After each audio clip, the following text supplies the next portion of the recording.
एक तुम्ही केलेल्या कर्तृत्वाने आणि तुम्ही केलेल्या कार्याने. मग तो परमार्थिक असो की राजकारणी असो की वारकरी संप्रदायातला असो नव्हे आणखी कोणातरी कशातलाही असो नाही का. राजकारणात म्हटलं तरी जीवन कसं जगावं, वारकरी संप्रदायात म्हणलं तरी जीवन कसं जगावं.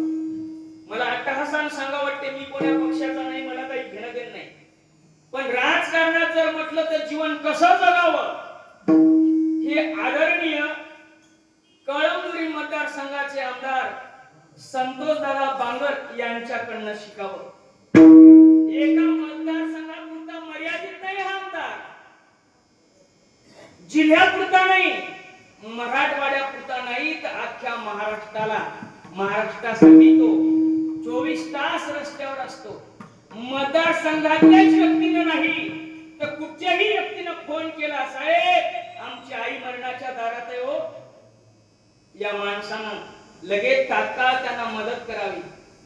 वेळ न पाहता, मतदारसंघ न विचारता, जात न विचारता, धर्म न विचारता आलेल्याला मदत दिली. डॉक्टरांना बोलायचं मी पेशंट पाठवतो, नीट व्यवस्था घ्या, सांगावं जाते वेळेस खर्चा पाण्याला पैसे द्यावे. आमचे गोर गरीब मायबाप मदतीसाठी गेले, आमदार साहेबांनी पैसे हातात दिले की ते मायबाप आमचे पायावर हात ठेवतात. कोणाच्या? आमदार संतोष दादा बांगर यांच्या.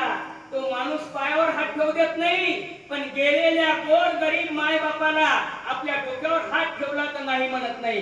गोर गरीबाचा आशीर्वाद घेणारा आणि दीन दुबळ्याची अनाथाची सेवा करणारा आमदार या महाराष्ट्रात कोणी असेल तर फक्त आणि फक्त कळमनुरी मतदारसंघाचे आमदार संतोष दादा बांगर हेच आहेत, दुसरं कोण नाही.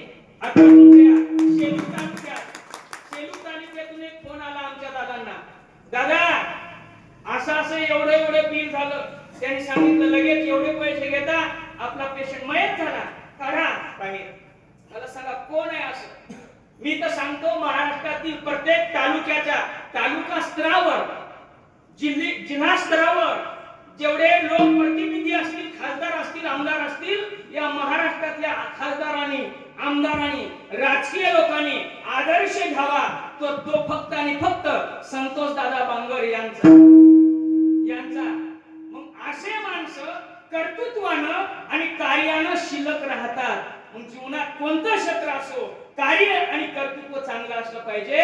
कार्य आणि कर्तृत्व आमदार संतोष दादा बांगर यांचं चांगले, त्यांच्या रक्तात सत्य आहे, त्यांच्या रक्तात नीती आहे आणि त्यांच्या रक्तात धर्म आहे. म्हणून असं जीवन असलं पाहिजे. मग कार्यक्षेत्र कोणतंही असो, परमार्थात सुद्धा कार्यक्षेत्र चांगलं जर असेल ना तर जीवन तसं असावं. कोणासारखं? मारोतराव महाराज दस्तापूरकरासारखं, कोणासारखं? नथुराम